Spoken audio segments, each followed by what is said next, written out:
right. Hi there. We got a display going. Uh-oh. Give me 1 second. I can see it here.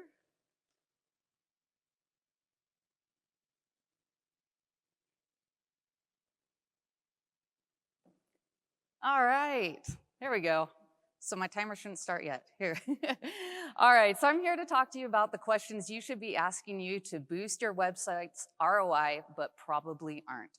I work for PixelSpoke. We are a digital marketing agency that works with credit unions to build websites, so we know a thing or two about this.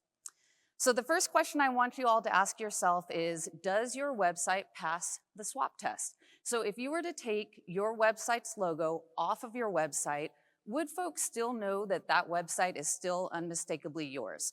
And this is a great example here. On the left, we have the old Penn Air Credit Union website. And if you were to take their logo off this website, it would probably look like just about any other credit union's website. But on the right, we have Penn Air Credit Union's redesigned website. And it has such a distinct look and feel that you would never mistake this for, say, US Bank. So the point here is that the website is really the most tangible aspect of your brand. It is the center of your marketing ecosystem. So we really want to encourage you to use it to differentiate yourself from other financial institutions.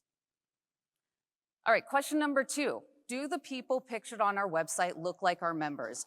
I'd like you all to take a look at the pictures on the left. These probably look a little bit familiar to you. We have a picture of the way too happy retired couple walking on the beach. We have the way too happy couple to be moving into an apartment. We have the woman in a convertible looking way too happy. It's always a convertible, by the way. And we have the beautifully manicured nails holding a cell phone. And while we can't see her face, I'm guessing she's way too happy too. So first of all, no judgment here. There are lots of great reasons why you might use stock photography on your website. But these people typically don't look like your members. So that's why at PixelSpoke, we really encourage you to avoid stock photography whenever possible, just because this is an industry where differentiation is really important, and using photos of members that look like your members is another great way to differentiate yourself. Question number 3, are we trying to sell too much too soon? Yes, your website should be a vehicle for selling, but it's also a great opportunity to tell your brand story. And striking that balance can be really challenging, but we have a few tricks up our sleeve at PixelSpoke to help with that. And the one I want to share with you today is an idea of dual home pages. So the idea here is if a person logs into your site and logs into online banking, the website recognizes that. And the next time they return to your site, they see a version of the homepage that is probably a little more promotions or product focused. Now on the flip side, if they haven't logged into online banking before, they're gonna see a version of the website that's more about telling your brand story and telling them why they might be a member of your credit union. So really the point here is to encourage you to integrate selling within your brand story and the user experience. Question number 4, are we making our website visitors think too much? We have a saying at PixelSpoke that the best user experience is usually a boring user experience. In other words, it's very straightforward and easy to navigate the website. So I want you to look at the 2 calculators I'm showing you. The one on the left is a great tool for financial education, and it's a great way to get the member a really accurate idea of what their monthly payment might be.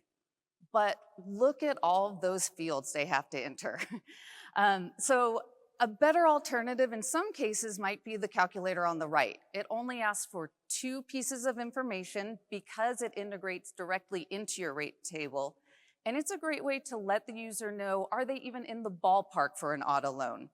So really stop and ask yourself, are we asking for the right amount of information? And is there anything we're asking for that we don't really need to help the user get to where they want to be?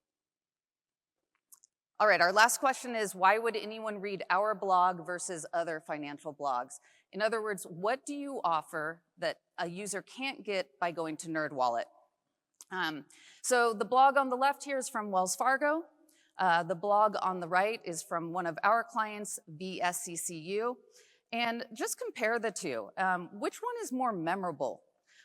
Which one is specific to the credit union's community? Which one is highlighting local businesses, real members, real employees? And the takeaway here is just that generic financial education just isn't going to do much for your website or your members. All right, quick takeaways. You might think that a flashy website with a lot of fancy tools is the best way to get the bang for your buck with your website.